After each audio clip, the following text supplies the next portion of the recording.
С 2020 года по сегодняшний день бюджет страны вырос в 2,5 раза.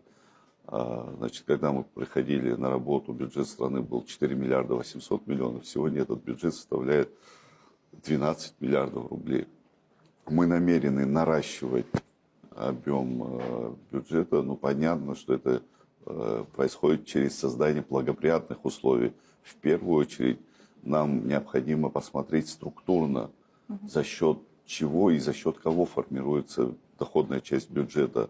Это в основном подавляющее большинство структура нашего бюджета, формирования происходит за счет предпринимательства, юридических лиц, среднего бизнеса, малого бизнеса. И мы намерены уделить внимание поддержке этим направлениям.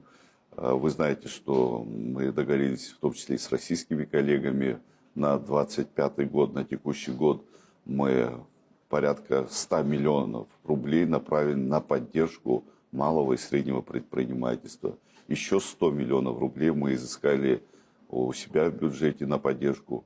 Я думаю, что такого рода поддержка позволит в том числе вернуть эти средства в бюджет Абхазии в виде уже дополнительных налогов, которые позволят решить ряд социальных задач, стоящих сегодня перед нашей страной.